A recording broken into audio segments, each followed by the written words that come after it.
5 things ESO does better than other MMORPGs, in my opinion. So if you have a different one, please let me know your opinion in the comments down below. That would be pretty interesting, and I am looking forward for your comments. And note that this list is not in a specific order. And the first point is the world. The world of ESO is just breathtaking. You're breathtaking! And yes, it is breathtaking, even though the graphic is not the newest and is nothing in comparison when you take a game like Black Desert Online as a competitor. But graphic is not all when it comes to an awesome game world, in my opinion. Because when you are wandering through the world of ESO, you can feel that every tree, every stone is there for a reason. The game feels just handcrafted, and everything has its purpose and sucks you into this big world of immersion, and I really love that. I mean, look at that. You can't tell me that isn't cool. But not only is the world believable, on top of that, it is a lot of fun to just roam the continent of Tamriel and other places and just explore the map. Yes, you can use add-ons, so you see already everything you can go to have a easier experience, but I would really recommend to you for the first time, if you want to take your time playing the game, just don't use a minimap or a map add-on for every single little thing you can get. But that's just my opinion. You can freely use whatever you want. And one big point that helps with the believability of the world are the quests, which brings me to the second point, quests. If you are someone that likes a good story in books, films, TV series or games, then I think ESO is perfect for you. First and most important, all the quests in ESO are voiced, and not bad voiced like in some other games. I heard that thieves broke into the Arcane University, the Imperial Legion compound, and the temple all on the same night. Wait a minute, let me do that one again. I heard that thieves broke into the Arcane University, the Imperial Legion compound, and the temple all on the same night. So you don't need to be afraid that Todd Howard got the awesome idea to voice some characters again in Elder Scrolls Online. And not only is the quality top-notch, and it is awesome and a pleasure to listen to every NPC talking to you, no, they are also very well written and have an interesting and engaging story. I never quested a single quest where I was sitting there and just thought to myself, what the fuck is going on? I mean, yeah, sometimes if it's hilarious or something, but not in the way like, who the hell wrote this? That never happened. And I also never had the feeling that I did a quest twice. Even though you often have the same type of quest where you need to kill X amount of mob or loot a certain amount of items, but this quest concept is greatly and really awesome encased in those awesome written stories where you're sitting there and you want to know what happens next.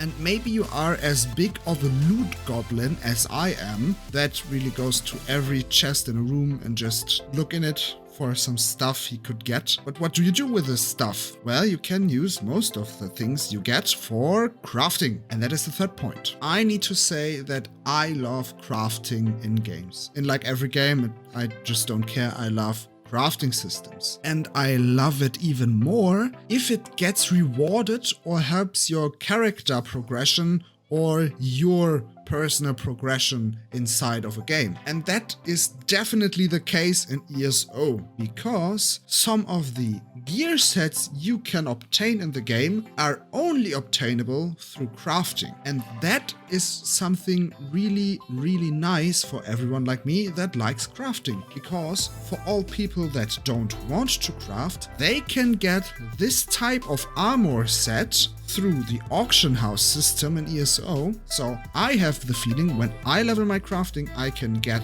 some gold of it because I can sell my stuff. And it is important, not something useless or rare that only like 2 people in 3 years buy. Or you have a nice crafter that has everything leveled and you ask them to craft your armor. And that gives crafting a meaningful place in the game, which is something I really like, as I told you like 3 times before.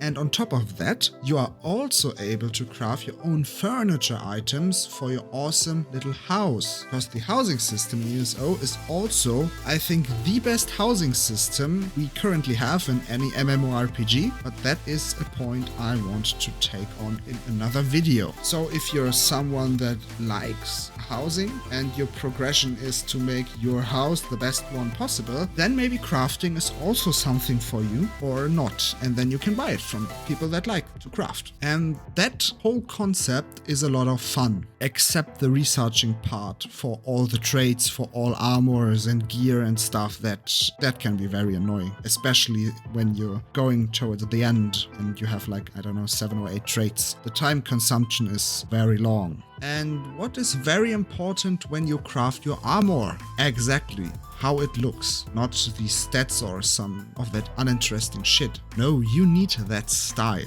And with that out of the way, my 4th point is the Transmog System in ESO. Because in ESO, you can mesh every armor style with each other. The game does not care if you use a heavy and light armor transmog together on a medium armor, or if you want an axe instead of a sword, just visual wise, because yeah, the X traits are cool, but I want to have a sword in my hand. You can do exactly that. And that is fantastic. And with that, you can create exactly what you want visual-wise, and that does not need to match with what you are exactly wearing at the time. The only point though, yeah, if you run a sword, you can't equip like a staff in your main hand, just like a mace or an axe instead, for all that don't know that. And on top of that, you can dye your armor and every single piece as you like. So you're not like in Star Wars Republic, where yeah, you could buy for each piece another dyeing module. No, you really can pick the color you want and put it in the place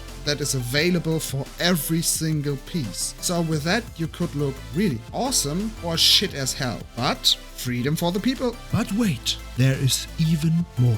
You can also use costumes, polymorphs, personalities, tattoos, facial hair, normal hair, and hats to further customize your character as you like. And if you're an ESO Plus subscriber, you can even dye your outfits and your hats, which is pretty amazing in my opinion. And to top that all off, you can obtain those items through in-game playing. Yes, there are some things that can only be obtained through the in-game shop, but there is a lot of customization stuff in-game that is only available through playing the game, which is a big plus for me. And last but not least, the ability system in ESO. The ability system in ESO is just great. You have your own class set of abilities, like in other games, but you can also obtain new skill lines through questing or by just venturing through the world and fighting NPCs. And also if you use new weapon types for combat. So with that, you don't have a set path for your class for which ability to play. Yeah, there are also some meta things as in all games, but you can really vary a lot in your own class, which you can't in other games. Because through this sandbox-like ability system, you really can create your own personal thing and you can create something for your personal playstyle. And that makes it just awesome in my opinion. And that helps you a lot to create your own path in ESO, because fighting is something you do all the time. it's an MMORPG. Who would have guessed that? And what's also a part of it is that you can play every role, DPS, tank or healer, with every class. You have not a set role for each class or roles for each class, which makes it really awesome because if you want to, you could switch from a tank to a DPS to a heal all within one class. Or you could try some hybrid builds. So you can really mess around with your skills and create new stuff and new things without the need of switching your class. And that is just a great experience. Thank you all for watching and I hope you enjoyed the video. For more ESO or MMORPG content in general, feel free to subscribe. And if you want, you can click at the info card right now to see a crown crate opening I did with some money I got, and I got pretty lucky. I got 4 Apex in 65 chests. And please let me know what your thoughts are on those subjects I just touched in the comments down below, so maybe we can have a great discussion about it. I would be really interested in that. And with all that said, I wish you all an awesome day, that you are happy, because that is the most important thing, and lebt wohl.